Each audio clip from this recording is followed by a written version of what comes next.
And how's it going, ladies and gentlemen? Welcome in to 2026. Happy New Year. As we are talking to y'all, it's New Year's Eve, and as y'all are listening to us, it's New Year's Day. Carly, Happy New Year, my friend. You too, man. We're gonna have a great year. We are already rock and rolling season four of NAISB, and Carly, we are.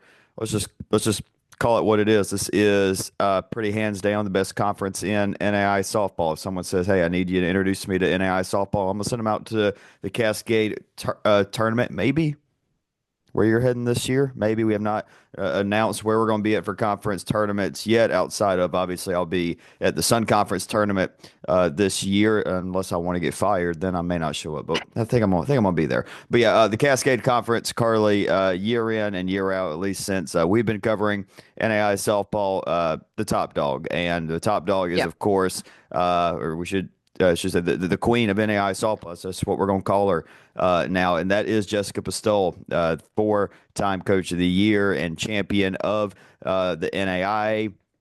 Yeah, we're gonna have her on today, Coach Jessica Pistole. Pretty good guest, pretty fun interview for the people to kick off 2026. Yeah, I have a raging question that I've had in my mind since we saw her last year, so excited to ask. Well, we certainly will. Certainly, we're going to be seeing a lot of the Raiders throughout the season. So we'll continue on with the trend of how we are doing our conference breakdowns, different than in years past, not going team by team, but we have categories. And of course, if you do cool stuff throughout the year, we're going to talk about your team. We got a lot of episodes between now and Columbus, Georgia. But we have our Player of the Year, Pitcher of the Year, Breakout Player, and a little heads up for y'all. It is two newcomers that we have picked for our breakout players. There's some players to watch there. We have two different surprise teams. We have our regular season champion prediction, and we have some non-conference and conference games to watch. Really, with the Cascade, though, every weekend there's going to be games to watch. Going to be another exciting year, but early on, some big ones, and we'll go over a few key returners for teams that filled out our questionnaire. Carly, let's get it started. Let's get this party started with going back to last year. Another big year for the Cascade. Two teams in Columbus, two of the last three teams. In fact, Eastern Oregon finishing third overall. I think everybody that is long-term fans, or at least became fans last year of NAISB, know how we felt about Eastern Oregon, and Yep. we'll see what they do this year. Obviously, the big question for them is who can replace Kylie Parsons in the circle. All-American, phenomenal pitcher there. Just workhorse. I mean, 6 foot, big pitcher coming down the circle. Not fun for anybody to face. Led them to number three in the country, but the champion, Southern Oregon, led by an 18-year-old phenom pitcher, Ayla Davies, broke the record for the most amount of strikeouts in a NAIA softball World Series. I believe that number was 68. I actually don't have that one in my notes, but It was up there. it was, I believe it was 68. It just in Columbus, and we all remember how it went down, of course, for Southern Oregon going into the losers bracket early on after losing to Marion, being up 5-0 on Marion, and then disaster in the seventh inning, I believe, at top of the seventh, yeah, and when it was 5-0, and then they give up a six spot, but then are able to tie it and obviously win and go on a tear, beat Oklahoma City twice when Oklahoma City looked absolutely unbeatable. You could just tell from Coach Pistole, and again, we'll talk about it with her, just how much it meant. This one just felt like it meant a whole different level because it felt like Southern Oregon ran out of gas. Southern Oregon was the best team in NAI softball from about the NAISB Invitational, where we had our first Ayla Davies encounter. She threw a 5 inning no hitter. They demolished Hope International. They look phenomenal. They win 5 games out there. They lose to Campbellsville in their last game, but you just kind of chalk that one up to, okay, they've already gotten some really good wins, beat Science and Arts. We're looking really good. Look phenomenal. And then towards the end of the regular season, they sputter. They lose. They don't end up hosting. Oregon Tech wins the regular season. Carly, then they get into the tournament. They get bounced out by British Columbia, who we're certainly going to talk a lot about, and really showing the depth of the Cascade. I've talked a little bit about with Coach Christian before we I was on, by the way, Coach Nicole Christian, Eastern Oregon. She says hello, Carly, at NAI Softball World. Uh, Love her. Love yeah. her. Love Awesome. her. Yeah, they're going to be a really different team. We'll talk about Eastern Oregon when we get there, but and then they have the loss to Marion, and then it's they fall apart, and then they come back and win that second game against Marion, but still they got to beat Oklahoma City twice. Every time you thought they were dead, they weren't dead. They win the World Nope. Series, phenomenal stuff. And in a year where it was where we really weren't sure if we were going to get that Southern Oregon, especially if they were going to get out of an opening round, even after what we saw in the Cascade tournament. But obviously, they do that. Really phenomenal stuff. But Carly, another big name that is obviously in the Cascade, but well, thanks to your alma mater, and we didn't do our normal thing. I'm a very average punter from Weber. She's All American. Shortstop from Midland. Carly, your Midland Warriors, they knocked out Oregon Tech in Klamath Falls. Shocker. I mean, Yeah. we've done. I mean, go back to some of the last episodes of season three. We've done this spill, but you watched that game closely, or those games closely. Oregon Tech, you got to think they got a little bit of chip on the shoulder after what happened in their own backyard. Yeah, I think they definitely do. I mean, it was a lot of really good games between the two, and I think this year they're going to figure it out. Yeah, I mean, and let's start with Oregon Tech because and look, there's a lot of national champion contenders, so I don't mind us talking a little bit more as we go into Cascade talks. But Oregon Tech, there's an argument, Carly, if you want a comparison from last year's group of teams, which is obviously hard to do, I think it's Hmm. really similar to Cumberland's. What last year's Cumberland's was, I think that can be Oregon Tech. My question more is the pitching. No more Casey Schmidt. Now they did bring in Christine Schmidt, a really good transfer pitcher, no relation, but just another K Schmidt for Oregon Tech. But I say that specifically because last year we talked a lot about Cumberland's infield. I think we're going to be Yeah. talking a lot about Oregon Tech's infield in 2026. Yeah, I mean they bring back all of them. So other than no, I think all of JC, them. just JC Seaver behind the plate, but I mean, Yeah, from yeah. yeah, Other they're than that, I four mean they bring infielders. back Yes, veteran infield. I mean, yeah. I pretty mean, damn good in my book. yeah, pretty good. They had really good two and three pitchers last year, and Carly Moore and Allie Parker. They step up. Hmm. They'll have to be the one and two, I would think, and we'll see what Schmidt can bring to Oregon Tech. That feels weird to say. What can she bring in? But a new Schmidt, new K Schmidt. Just get used to it. Carly, let's you can go ahead. You want to mention any other team? I feel like we got to talk a little bit about College of Idaho too. They bring back some big pitcher, but you're going to talk about them a little bit more. So in our categories, anything else you'll hit on? You can go ahead and hop in categories. No, let's hit categories. All right, let's start off with you, Player of the Year, Carly. The Yep. 2026 Cascade Conference Softball Player of the Year will be. Yeah, sticking with the theme of what we just talked about Oregon Tech, I'm gonna go Pakia Milborn. I'm like almost positive I claimed her as my player of the year last year. I didn't go back and look, but I'm like 95% sure. Nita Cook won it last year, but I think this year it's Pakia's turn. And I mean, she had a great year last year. I think she can sure as heck run it back this year and take it all. Yeah, I can't remember if you're saying it correct, if it's Spokea, I don't know. Milbar. It, Either way, hey, we're knocking off Russ too. We need to listen to our good friend Mike Safford on the call, one of the best yeah. broadcasters in the NAIA. But either way, Miss Milborn, phenomenal year last year. You did pick her. Went back and looked at the notes. You did pick her. Nita I knew Cook it. won it. Last year, I thought Sarah Curling, it came down to really Nita Cook or Sarah Curling with Hmm. Player of the Year. Nita Cook got it last year. I'm going to go to LeGrand. I'm going to go to Eastern Oregon. I'll keep my theme going from last year of waving a Mountie banner. I'm going to pick Emily Berry, Carly, Eastern Oregon slugger. She had 11 home runs, nine doubles, batted 323 last year after being pretty banged up the year before. Can she stay healthy in her last year of playing college softball? She ended the year really strong, had a six-game hitting streak going back to the opening round. Which, by the way, if you don't remember the opening round, that had Middle Georgia State, Embry, Riddle, Our Lady of the Yeah. Lake, Eastern Oregon, a full-on group of death that Eastern Oregon went 3-0 in. Pretty good. That was the craziest opening round I've seen. Yeah, that was the best. That was the best group of teams in the opening round I think I've seen in the NAI. Yeah. or at least in our softball in our brief history. Yeah, end of 2025 on that 6 game history, 3 RBIs in Columbus. Emily Bear, I'm gonna go with her, and I'll be honest, Carly, this was by far the hardest category for me to pick, other than picking who's gonna win the Cascade, because again, a little bit of drawing names out of a hat, but.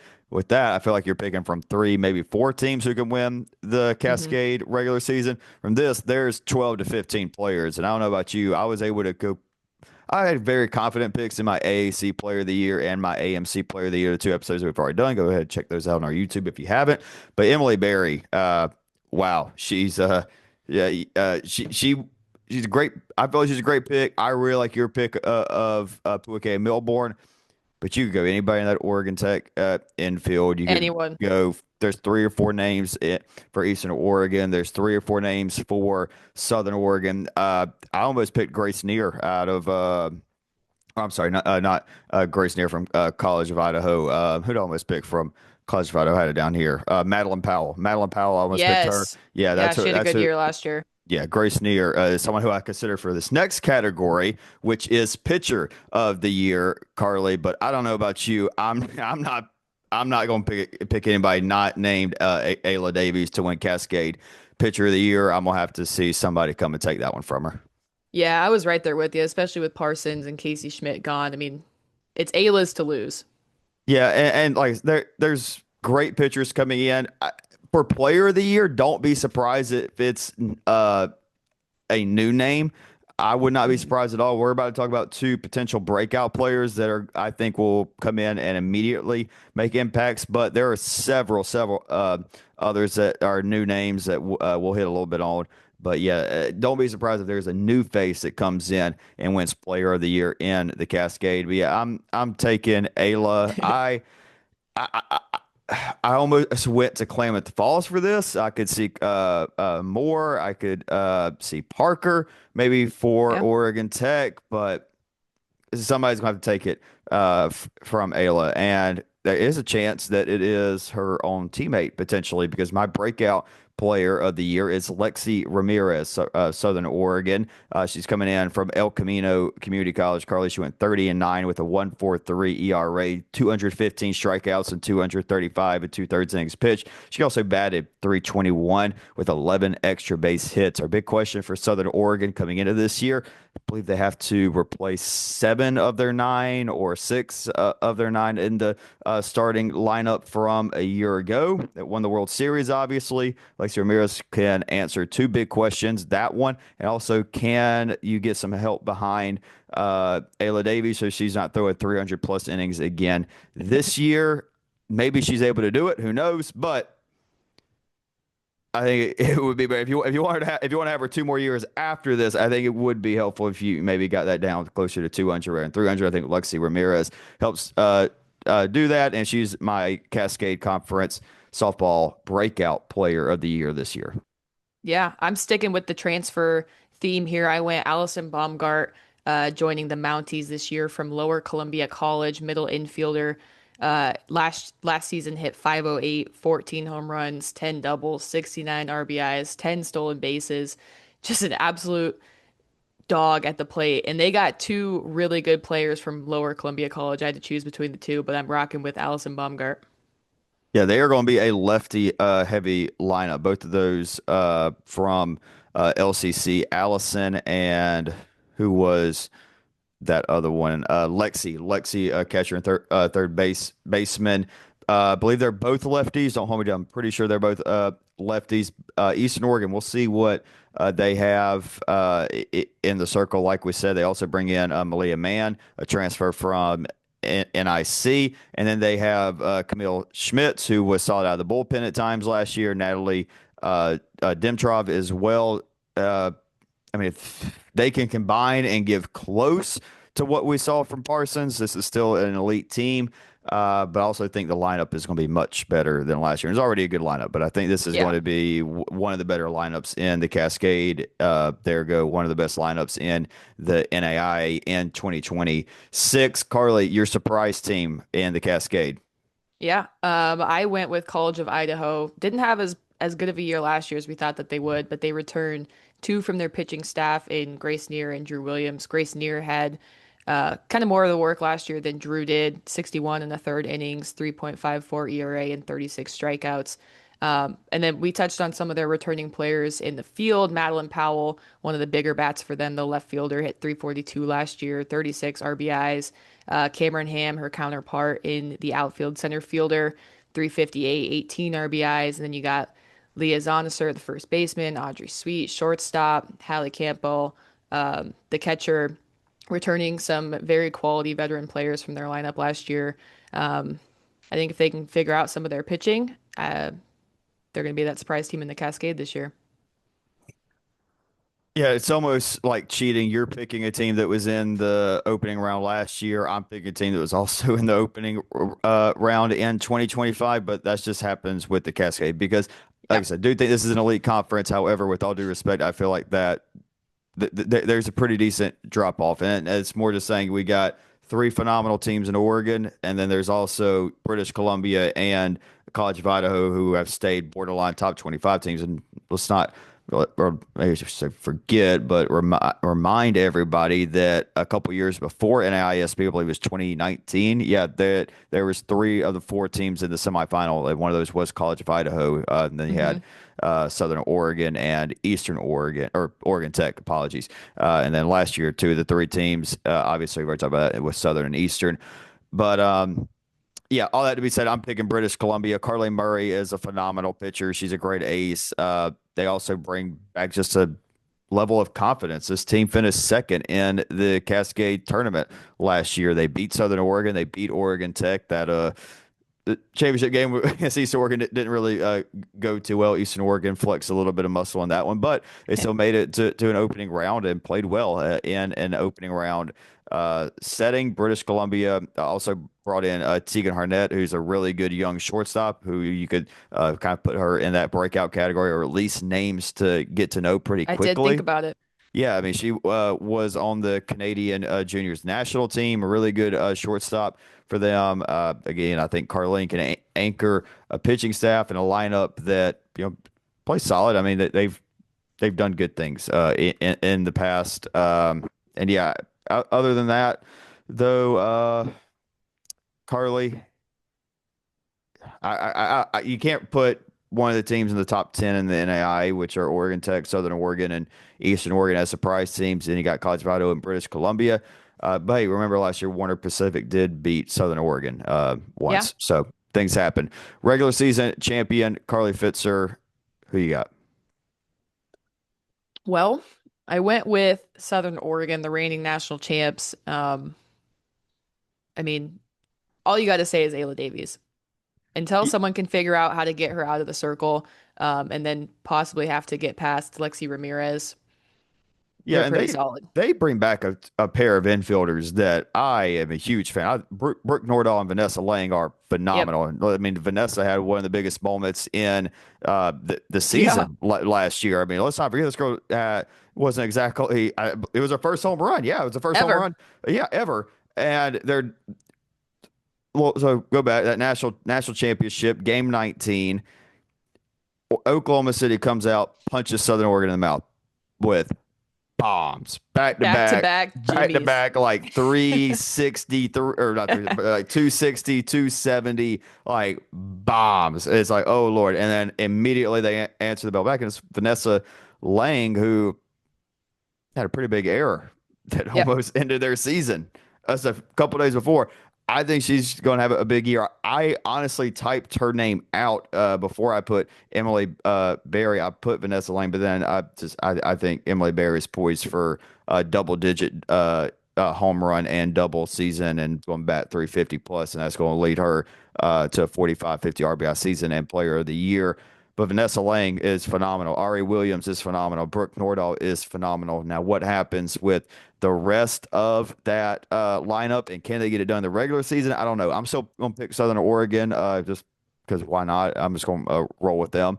Because, like I said, I feel like you're kind of guessing. You're kind of guessing with the Cascade, but I'm gonna pick Ayla Davies, and I'm gonna pick in. Like we said, I think Alexi Ramirez is a phenomenal pitcher that they're Mm. bringing in. They've got a couple freshman pitchers coming in as well. And last time I checked, they still have Coach Jessica Pistole, who we're going to be talking to here in just a minute.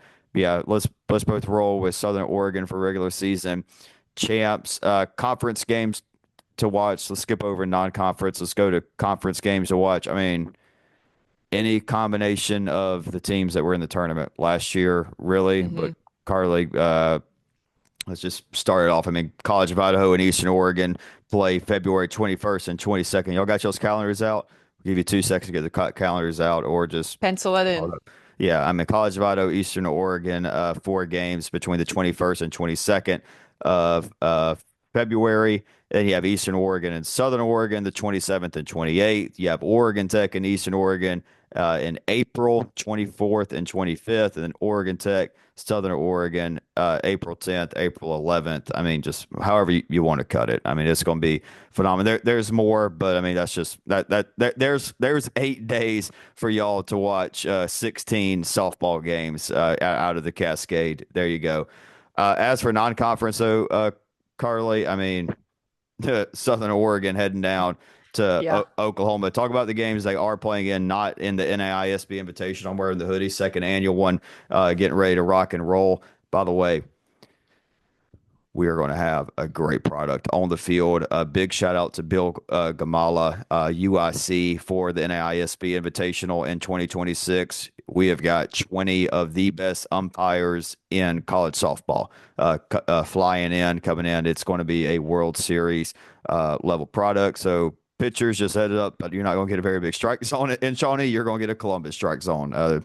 Yeah, we're really excited about that. But Carly, they're playing the two big dogs in Oklahoma, not including the 4 teams they play in the Invitational.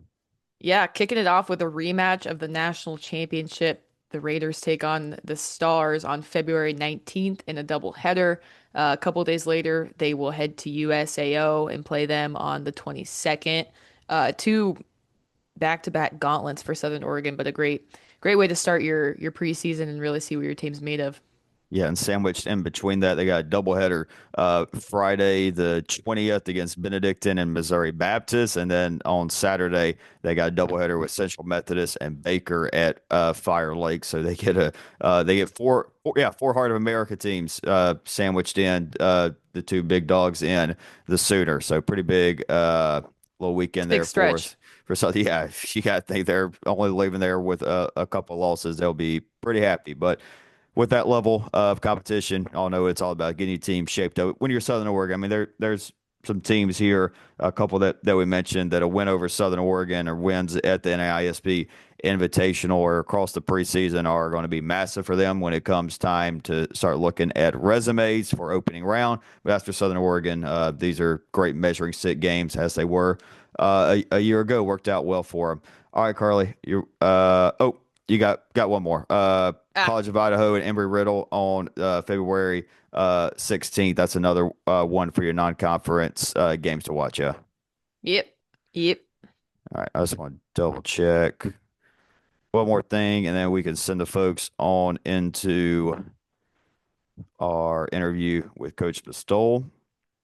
I just want to look over Oregon Tech's schedule one more time. I mean, okay, yeah, Oregon Tech, they do have a doubleheader with Hope International on February 14th and Glendale, Arizona. That's the one I was looking for. Yep, Oregon Tech doubleheader February 14th. So if you don't have Valentine's, don't worry about it. You can just go and watch Oregon Tech and Hope International battle. That'd be great. All right, Carly, let's get it over to the reigning Coach of the Year, reigning champion, and head coach of the Southern Oregon Raiders, Coach Jessica Pistole. All right, like I said, we're going to finish up our Cascade preview and send you into 2026. Hearing from reigning Coach of the Year, reigning national champion, Coach. We just talked about it, Coach Jessica Pistole. Well, first, how are we doing, Coach? I mean, it's about that time of the year, getting about a month before the season. How are y'all doing? Ready to rock and roll? Yeah, we're excited. We're going to report on Friday, and we've got a retreat scheduled for the weekend, and then we'll start up with softball stuff next week. So, yeah, doing well and enjoyed Christmas and looking forward to New Year's tomorrow and then starting up. We'll talk a little bit about the retreat later on. Maybe it's not exactly a vacation, a spa resort for y'all, but I know you want to keep a lot of detail or some details close to you. But Coach, before we start talking about 2026, let's pretty much talk about what we were just talking about off air. The national championship run last year. I mean, going back to the Cascade tournament, we talked about obviously how tough the Cascade is. Lose in extra innings to Eastern Oregon, and then you end up falling to British Columbia.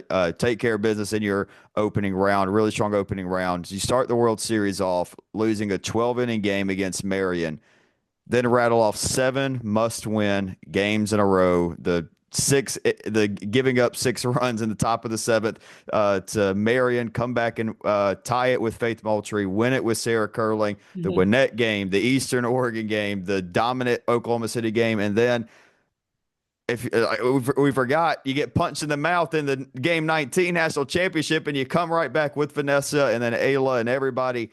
Coach, talk about that championship run. How special was last year's national championship run for Southern Oregon? Yeah, I really, even hearing you, kind of go back through the events of that entire time that we were there this past year.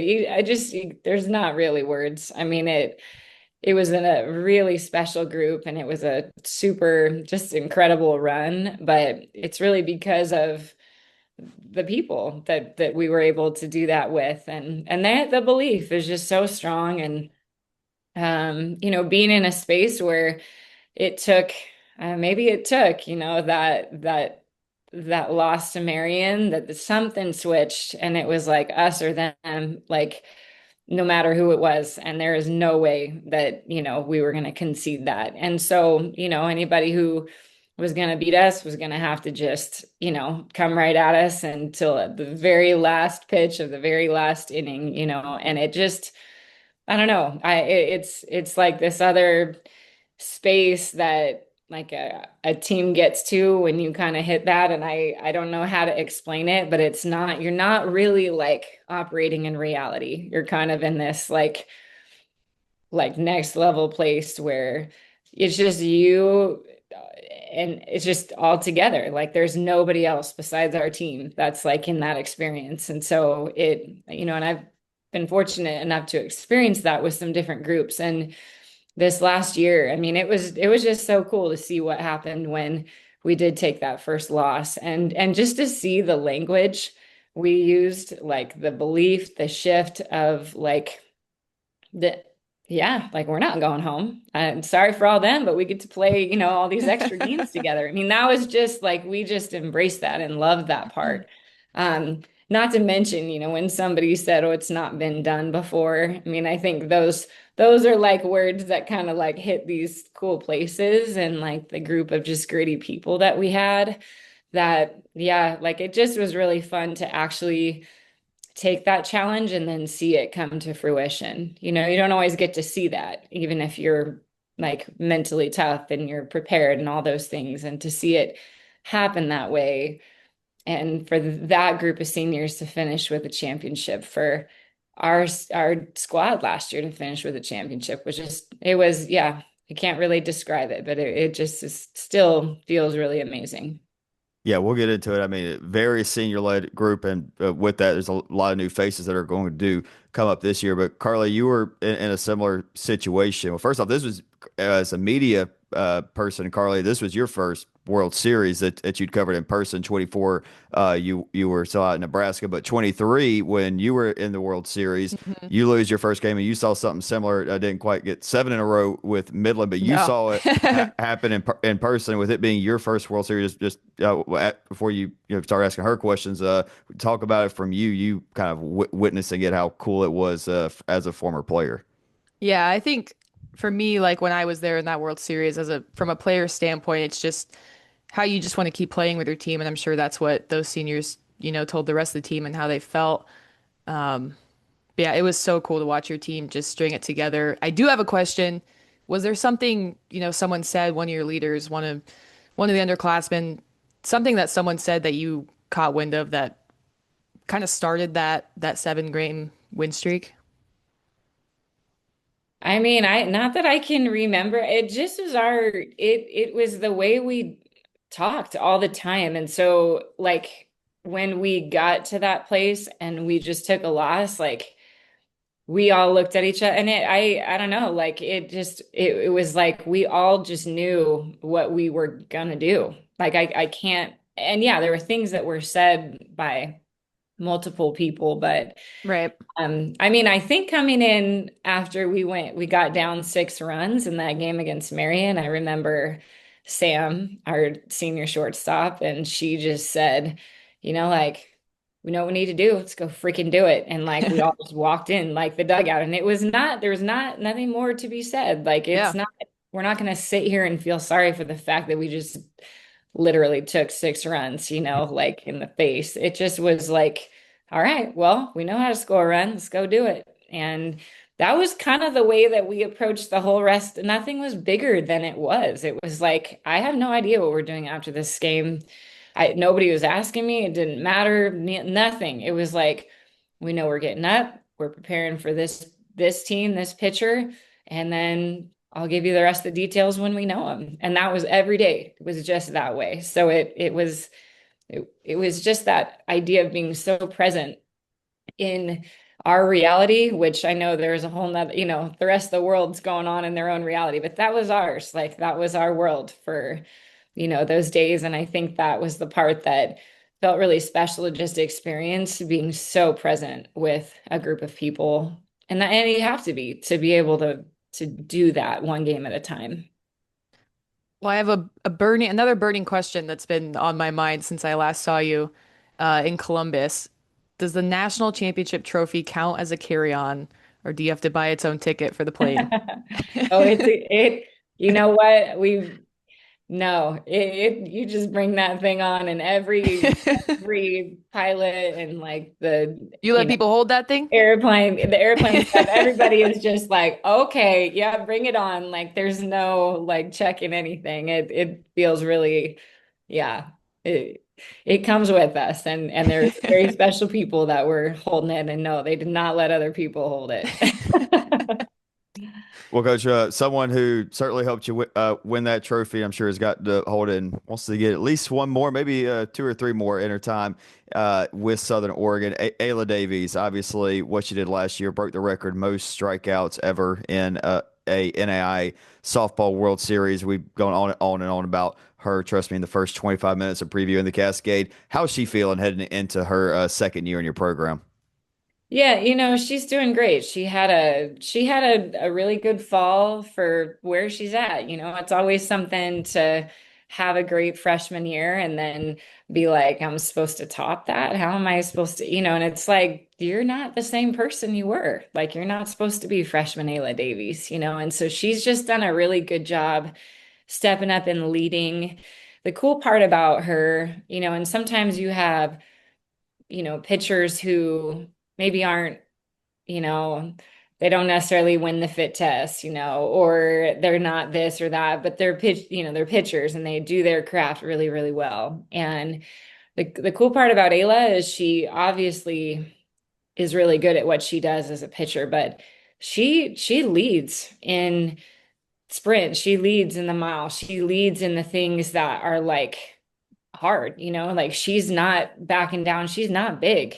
And she's, somebody who's just taken pride in like doing everything she does with just, excellence. And so I think she's excited for this year. She's, we had some good games as a team this fall, which was I think one of the things is having a deeper pitching staff for us this year was a really important priority for us as coaches to bring on some more pitchers that could support her because I mean, the numbers she had were amazing, but I mean, that's not super sustainable if you're, I mean, they were amazing because she threw as much as she did, like that's not something that and that's not to say she can't do it again or won't do it again. Don't hold me to any of that, but I think that was a goal that we had. And so it was really cool as a team to just like watch other pitchers have success this fall too. And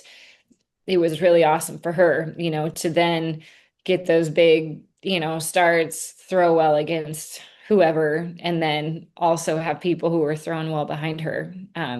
So yeah, she's doing great. She's excited for the year and has definitely improved in a lot of ways, which is really cool, especially for somebody who yeah, like had the kind of year that she had. She's just a worker and she wanted more and she wanted to develop more of herself as a pitcher. And she's definitely doing that. Love it. It's crazy. I just thought about when y'all were in Chickasha playing at USAO, and she has a 5 inning PG against Hope International. I'm like, that's a pretty good freshman. She may have a pretty good freshman year, and it's just like a little did we know what kind of year Yeah. she'd end up having. Yeah, she's awesome. Well, Coach, how do you keep, I mean, you're coming off such a phenomenal previous year. You won the national championship. How do you keep a team like that motivated and hungry in the off season? And how much motivation comes from you versus, the leaders and the players on your team? Yeah, well, I think something that I've learned over, the years I've been at SOU is I mean, it's an amazing thing to be able to finish as national champions, like 100%. And I don't take that for granted. It's the hardest thing ever to do that as a team and finish on top. And the reality of that is that that's really great. And you can think back on this year, our 2025 squad and remember those amazing moments and the run that we had at the World Series. But it's last year. And that's the thing is you start back at the bottom. You don't start with any of that already created because it's a different group. So I mean, no matter what, it's a different group. Your leadership is different. Your returners might, you might have some returning, you might have some that have been lost too, that just decided not to come back. You have a new incoming group and you have different challenges and different strengths and different things that we get to like try to figure out as a group how to get from where we're at, which is the bottom, to finishing at the top again. And that's our goal every year. And so it feels like, yeah, I think that motivation is there because we recognize how hard it is to do that and that it takes everything we've got from all of us. It's not something that's guaranteed. It's not something that you inherit because the team before you did, or even that four teams before us have. Like it doesn't even matter. We're at the bottom. And rankings are noise. All that is just noise because it doesn't establish like anything. We're going to learn a lot and we're going to learn by getting punched in the mouth. And we're going to learn by like having different kinds of successes than we've had in the past and figure out what that is about this team that is going to allow us to be at our best at the end. And that's kind of all I got. Like everybody feels that way. I mean, we definitely, yeah. I mean, one of the things, I mean, a lot of teams I know have done some variation of this, but our one thing that we do, we have to earn our hawk in the beginning of the fall, and even all 15 of those returners who literally just won a national championship for SOU, the trophies in there, they come back and they can't even wear SOU softball stuff until they earn that. And they earn that this year. And even if they're seniors and freshmen, like everybody's the same in terms of like, here's our standard, here's what we're working towards. When you get the votes of your teammates and your coaches, then you've earned your hawk. Like you can't vote for yourself. So it's a kind of a very humbling, but just the reality is that is in the past. Like those championships are in the past and they're awesome memories, but it's not, I mean, that's not this team. And so I think, yeah, like that piece keeps us hungry because we know we're not anywhere near where we're gonna be, but we know who we are.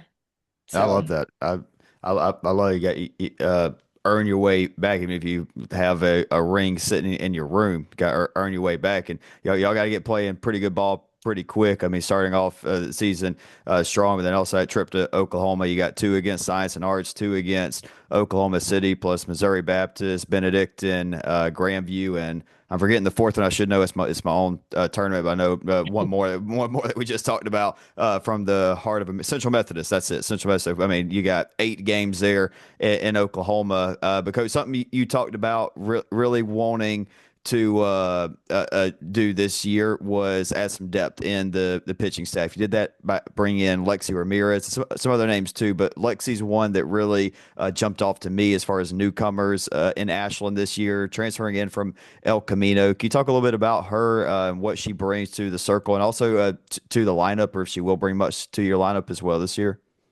Yeah, I mean, she played a very similar role that Ayla played last year. I mean, she was a transfer back to El Camino. So she threw a lot of innings and she's just a workhorse. And I think more importantly than any of that and like what she can do as a pitcher, she's just like such a team person, and she's like, again, she's good at what she does, but she just makes everybody feel really valued. And like, just coming in as a newcomer, she was one of three people who got their hawk in the first round. Okay, of our whole entire 15 returners, five incomers, she was one of three. And like that just, to me, again, you can't vote for yourself. So she was a unanimous vote from every one of her teammates and her coaches. And it wasn't that the others, the other 17 like didn't do something good or whatever. It was just simply like, who are the top people that come to your mind, like no doubt. And she was a unanimous person. So yeah, she's a leader in how she competes. She has a short-term memory, and I think that has made her just be able to kind of take, the punches the game throws in stride. I mean, especially as a pitcher, you're gonna get hit. Like, you're gonna have off days. Those are things that are realities of being a pitcher, and you got to be up for that and what it takes. And she does a really good job just like staying really composed. And so yeah, I think those are probably the biggest things that she's going to bring to our staff, in the circle and just to our team in general. She also, yeah, has a consistent bat. She competes, really well vocally on the field. So, whether she's at, somewhere in the infield.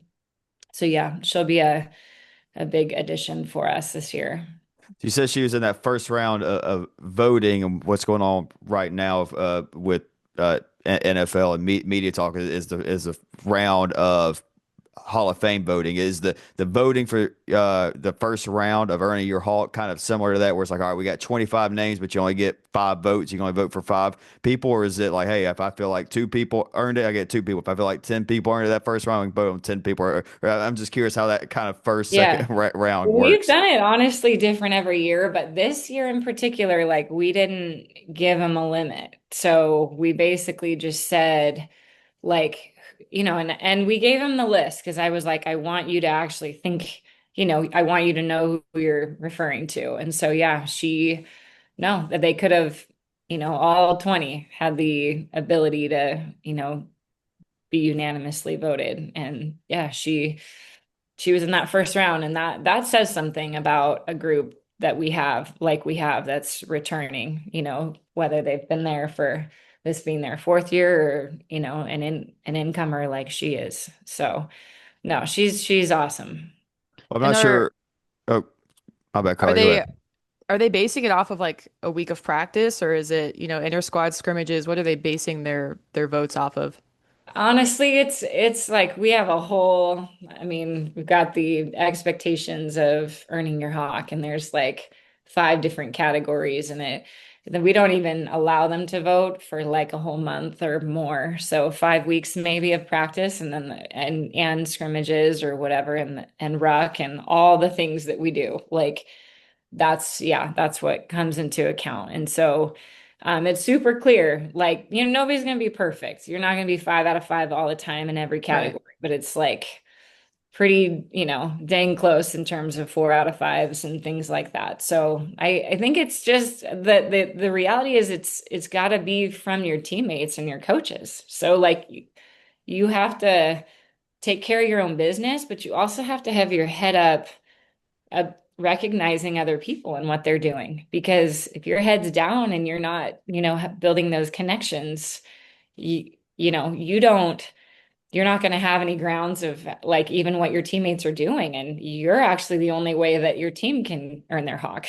So it's actually really messy at times, and it really causes a lot of division in order to create that unity that we have to have. We have to all be on the same page before we can even begin to become a team. And when you bring in and you have 20 people at the start of a fall, you're all individuals. Like it's just you have to establish, what that's going to look like for us as a group. So anyway, I know that's kind of not what we probably came here to talk about, but No, it sounds very No, cool to no, me. I guarantee we've got coaches with a pen and pencil that are listening to this right now. They're writing everything you say down right now, Coach. So I think it's all good information. But no, it's interesting that something you said there was the unity aspect of it because college athletics now, we're talking NAIA softball, if we're talking, Division I football, there is transfers. There's no more, or I don't want to say no more, but the come in, stay 4 years, leave. There's not that. It's Uh, rare. it's rare. There's not that much more of it anymore in college athletics. So doing things like you're doing with this, it is important because you go through a 60 plus game softball season. You go Mhm. through 8 or 9 days of a NAIA softball World Series where you're playing 8 games and now you got to win 7 in a row. You better know what's up with your teammates. You better know what for example, you need to know what can you say to a Vanessa Lang after she Yep. dropped that pop up, like Yep. what's being done to help boost her up because obviously she has big moments. But speaking of Vanessa, her and Brooke Nordahl, key pieces to your infield coming back, a veteran presence in that locker room. Talk to me about them and what their veteran presence means to this year's 2026 Southern Oregon team.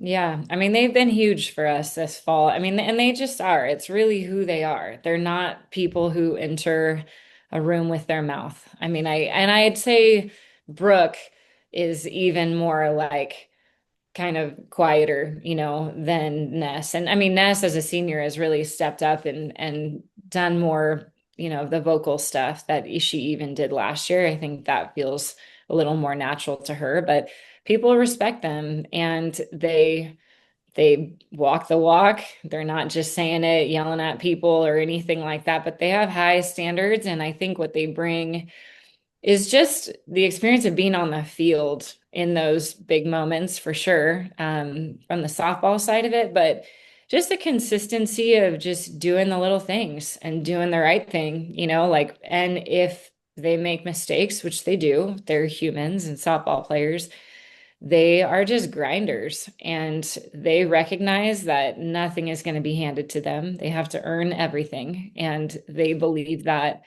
of themselves performance wise, softball wise, but they have, that standard for everybody else. So, there's a confidence that's not like an arrogance that they haven't earned. It's a we're hungry because we know where we want to be and where we're going to get to as a team, but that we're not there yet. Like, but again, we know who we are. So we're not sitting here like, who are we? We, don't have the confidence that we don't have the tools to get there, but we aren't there yet. Like we got to get this, that, and they're in the space where they're just ready to just work and be the example and everybody looks to them, they're the real deal. Well, coach, is there a player whose growth, from last season throughout the off season to this upcoming season, is there a player whose growth you look forward to the most? Man, I mean, I think that this team is very different than last year's team. I mean, where you've talked about some similar names, Ayla, Ness, Brooke.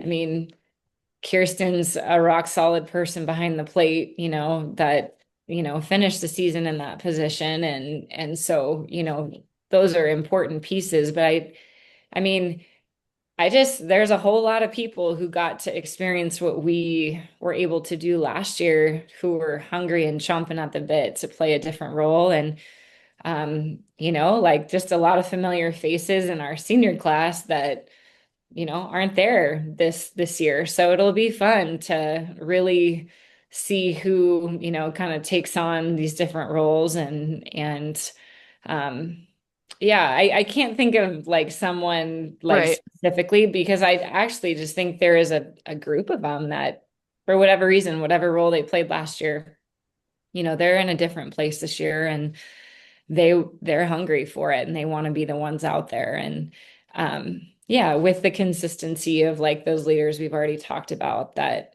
know what it takes, and Hmm. have been on the field in those situations.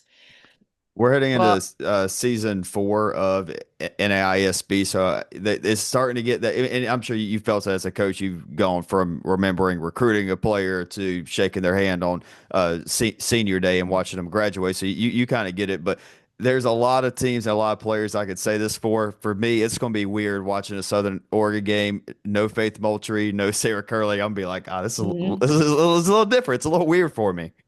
Totally. Yeah, no Sammy Pemberton. Yeah. I Yeah. mean those yeah. three for sure. And Kaylor Fulton. I mean, those four, were mainstays. And, Piper, Love. I mean, it's just, yeah, there's some like just real, consistent people who graduated. But the cool part about that is they left their mark and they, left everything they had in this program and they're moving on and doing great stuff. And it's just creates opportunity for others to, it's not fill shoes. Like I think that's something that is like hard is like, I have to be this person. Like I need, and you don't, you actually just, you need to be you and you need to grind, you need to work and you might exceed what that person could do in some areas. And you might just keep them as like, that's your example of that in that position. And, everybody has their strengths and the areas that they're working. And those people we just mentioned were great leaders who it took, 4 years for them to get to that place. So it just, yeah, it's awesome, thinking about them and we have a great season and ending us specifically to be able to remember that group with. So Hey, I'll leave it. I'll leave it like this, Carly. I know you got one more question for Coach, but you can't fill shoes that get left on the field that have champagne all over them at the end of May, right? Kind of hard to fill out true, those shoes. true. Yep, they definitely don't take those shoes back No. after experiences like that. Yeah. Well, last one for me. I know we've talked about, the retreat and earning your hawk, and I know you got to keep some secrets to yourself, but what sort of physical and mental work do you do with the team during the off season that translates so well into the season, especially, when you get late into the season when battling different types of adversity and challenges throughout the year? I feel like that question is there's a lot behind it and not because it's secrets, but I just there's just everything we do, we try to draw, those connections to how that's going to translate to the hard stuff that we're going to face. There's times where it's going to feel like so easy, like we're just like working like clockwork as a group. And then there's times where it feels so hard and it's such a struggle. So I think it's one of those things that we, yeah, I mean, I, emotional freedom technique, tapping, we do breath journeys, we do really hard, team building, physical challenges and things that, create like merge with the foundations of our program. Like I don't know, we'll have practices that way throughout the season. So it like just is stuff we just kind of do. All right, what do we need? Like where are we at? Are we feeling complacent? Are we struggling here? Are we too comfortable here, and then sort of, kind of hit it with that whatever we need. And Yeah, I'm open to everything. Like there isn't anything that, I mean, I'm not just like pulling random crap out of the air, but right. sort of, like sort of pulling stuff and Not like something you just see on Twitter.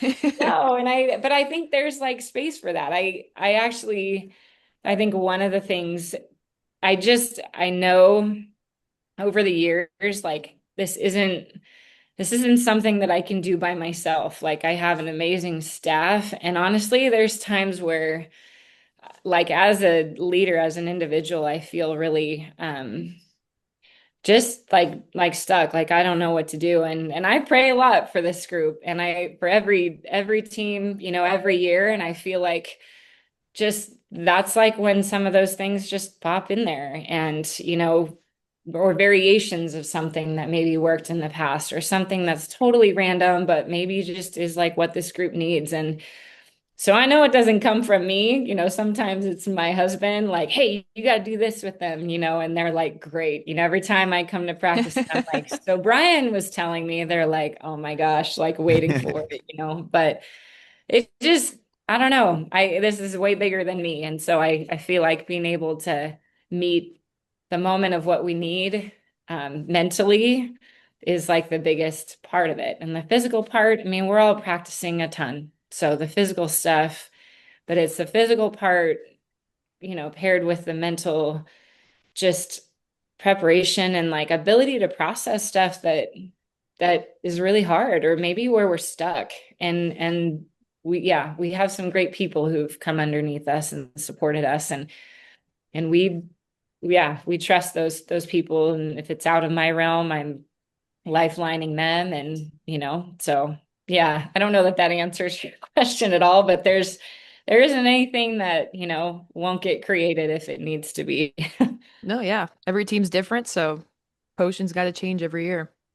I'll leave it at this too. I remember reading a study before it was a couple weeks before I went out to the Cascade Championship in 24, and it was teams that high five more and have more physical contact, trust each other more, and play better as a team. And I noticed at that championship at the Cascade, y'all high five a ton. I think I told you at the World Yeah, Series last year too. I was like, y'all high five more than any team in the NAIA. So if you want any advice from a four-time national champion, coach of the year, more high fives. I think we can leave it at that, coach.